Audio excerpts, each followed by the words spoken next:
Olha, quando a gente pensa em OVNIs, logo vem à cabeça Roswell, Área 51, né? Mas a história que a gente vai ver agora é talvez a mais bizarra e impactante do Brasil. E ela não começa no espaço, não, começa bem no coração da selva amazônica. Então vamos lá. É 1977.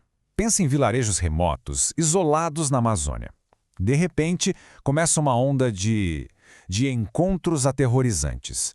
Um pânico generalizado, com relatos que sinceramente parecem coisa de filme de ficção científica. As pessoas contavam que eram literalmente caçadas por luzes estranhas no céu.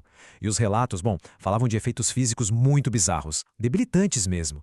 Esse trecho aqui de um morador local dá uma ideia do terror que tomou conta da região, né? E o fenômeno ganhou um nome bem sugestivo: chupa-chupa. O nome veio exatamente dessa sensação que as vítimas descreviam. Parecia que algo sugava a energia delas, deixando as pessoas fracas, com marcas pelo corpo e, claro, completamente apavoradas. A coisa ficou tão séria, o pânico era tanto, que forçou uma resposta oficial do governo brasileiro. E a gente está falando de uma época delicada, né? Era o auge da ditadura militar. Então, a Força Aérea Brasileira entrou em cena e montou uma investigação ultra-secreta. O codinome era Operação Prato. Durante meses, os militares foram para lá, documentaram tudo o que viram, entrevistaram testemunhas, enfim, tentaram entender o que estava acontecendo. A presença deles ali já mostrava que o negócio era sério, muito sério. Tá, mas e eram mesmo naves de outro mundo?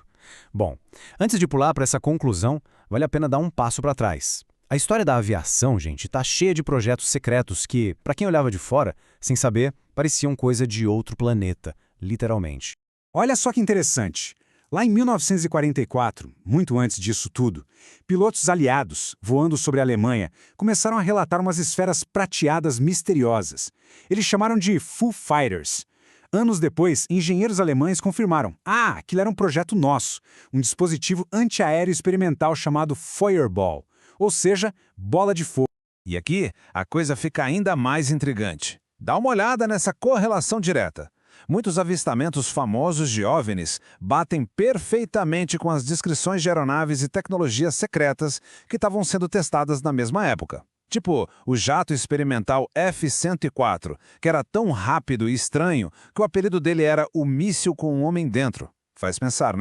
Ok, então tem a hipótese da tecnologia secreta. Mas tem outra camada aqui, uma camada talvez até mais profunda para a gente analisar. A da mente humana. E a nossa longa história de criar mitos. Pega, por exemplo, os relatos modernos de abdução alienígena. Um caso famoso no Brasil é o do agricultor Antônio Vilas Boas. Se a gente parar para analisar, eles seguem um padrão, sabe? Uma estrutura bem consistente, quase que um roteiro que se repete. E é aqui que o paralelo fica fascinante. Os elementos centrais dessas experiências de hoje, a paralisia, a sensação de impotência, os ungüentos estranhos, até os encontros de natureza sexual, são praticamente idênticos aos relatos históricos de séculos atrás de encontros com demônios, sabás de bruxas. Ou seja, o ponto crucial é esse. A narrativa em si não é nova. O que mudou foi só a roupagem, que hoje é a tecnológica alienígena. Mas a história ainda não acabou. E ela dá uma última e, eu diria, chocante reviravolta. Uma que conecta toda essa mitologia dos OVNIs com a realidade dura e crua da política brasileira do século XX. Tudo começa nos anos 50, com uma figuraça chamada Aladino Félix, que também usava o nome Sábado de Notos.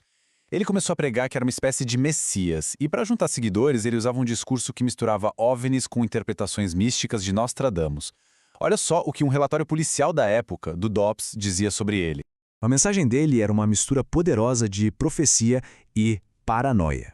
Ele convenceu um grupo de seguidores, que incluía até policiais e militares, de que uma batalha cósmica estava para acontecer. E que eles, claro, eram soldados escolhidos para salvar o Brasil da grande ameaça da época, o comunismo. E essa linha do tempo aqui mostra como a coisa escalou de uma forma assustadora. O que começou como um grupo místico nos anos 50, se radicalizou politicamente nos anos 60, e em 1968, com o Brasil já vivendo uma ditadura militar, o grupo de Aladino, achando que estava agindo pelo bem da nação, partiu para o terrorismo. E não foi pouca coisa não. O grupo foi responsável por quase metade de todos os ataques terroristas em São Paulo naquele ano, em 1968. Essa onda de atentados criou um clima de caos, de medo, e isso deu para a ala mais radical da ditadura a desculpa perfeita que eles queriam para tomar o poder de vez. Foi aí que decretaram o Ato Institucional número 5, o AI-5, que jogou o Brasil num dos seus períodos mais sombrios. Então, pensa só, um grupo que começou falando de OVNIs, movido por uma mistura de crença sincera com o extremismo político, acabou contribuindo diretamente para o fim da democracia no Brasil. E é por isso que essa história toda é tão importante. Ela mostra de um jeito muito claro como crenças, mesmo as mais marginais, podem ser manipuladas para servir a uma agenda política com consequências devastadoras para todo mundo. No fim das contas, essa saga toda, que vai das luzes misteriosas na Amazônia até o terrorismo político em São Paulo, nos deixa com uma pergunta bem desconfortável, né? Fica a reflexão. Até que ponto a nossa realidade é moldada por aquilo que a gente de fato vê? E até que ponto ele é moldado por aquilo que a gente quer ou talvez precise acreditar?